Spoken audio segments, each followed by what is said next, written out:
Hello, hello, salut. I am the Rasta Witch. Here's where we learn the way of the Yan Sui Rasta, which is to say, my kind of Ital. Please subscribe and begin your own kind of Yan Sui witchcraft. All roads lead to Rome. Home. Today, we will look at the moon card in the tarot. Humans have always known the powerful influence of the moon. Everything alive on Earth is both made of water and need to consume water to live. Bruce Lee tells us of the adaptability and powerful nature of water. Indeed, his martial arts is based on it. But water is controlled by the moon. The tides of the ocean with its ebbs and flows. And since all life is made of water, all life is affected. Some plants have a measurable impact by the moon. Some flowers bloom according to the moon. But all life feels the pulls of the moon with its ebbs and flows. Each placement of the moon in its cycles, its monthly cycles, affects all of us, even humans. In one position, it makes us moody. In another, it makes us edgy. In another, it makes us forgiving and kind, etc. Indeed, the full moon at night is a wild night. Witches bathe magical items under the full moonlight to recharge them with the energy. The moon cycle, from the full moon waning to the new moon, then from the new moon waxing back to the full, which takes 29 and a half days, a month.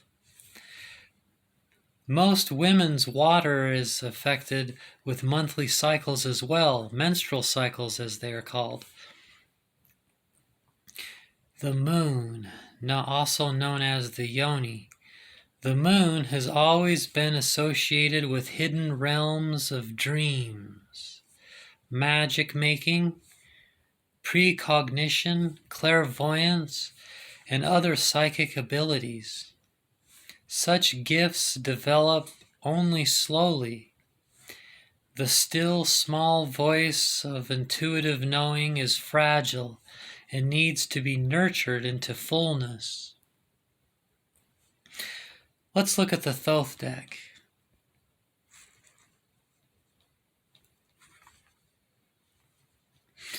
This card reveals that the moon makes a witch, but it can be dangerous. On both sides of the card are dark forces. See the two dark hooded.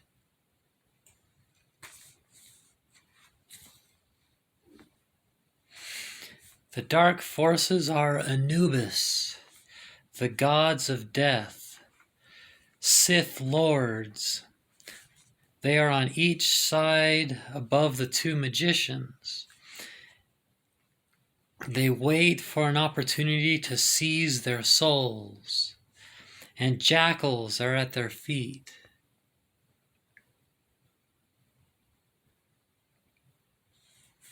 Waiting to devour those who have fallen by the way. The sacred beetle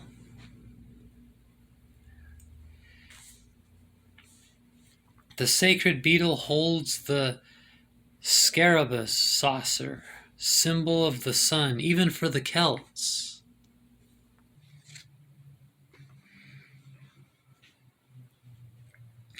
It is held under, the disc is held under water for hidden things in the subconscious. See, everything here, this is under that water. We can just see through the water. We know the light of the moon is the light of the sun reflecting on it. Here we see the moonlight has yods in it.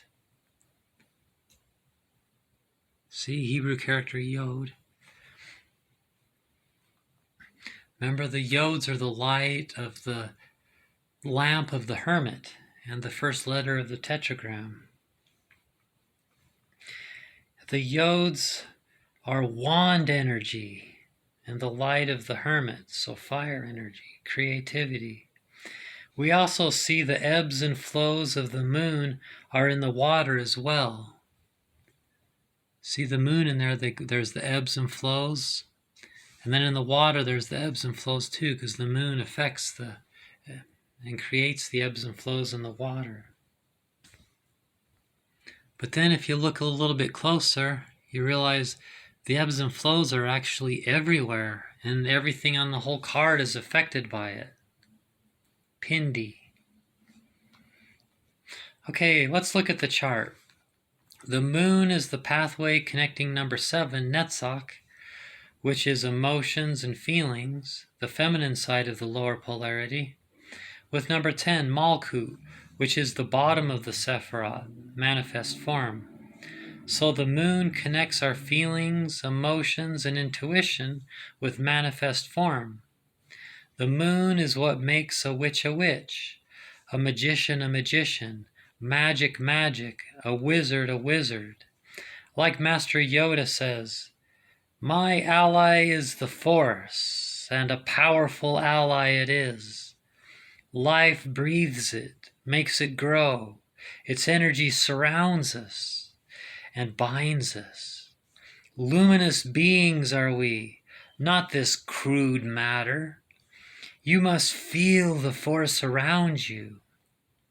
You, between you, me, the tree, the rock, everywhere. Yes, even between land. He makes a good point. This is the meaning of this card. Let's look at the Sephiroth deck here.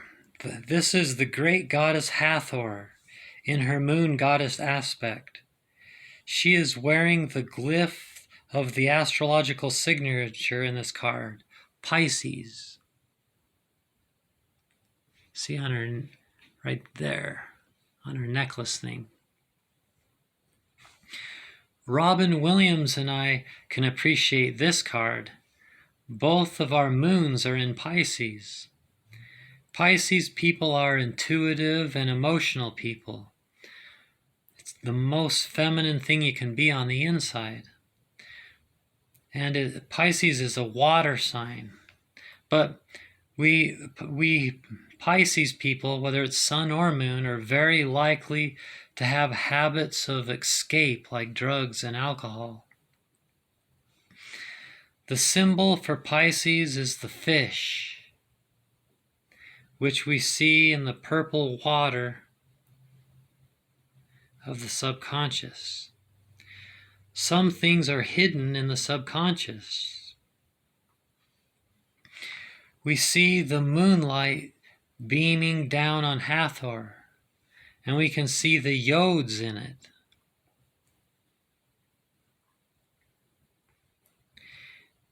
The Hebrew word for yod, the Hebrew word yod, sounds like the name Yoda,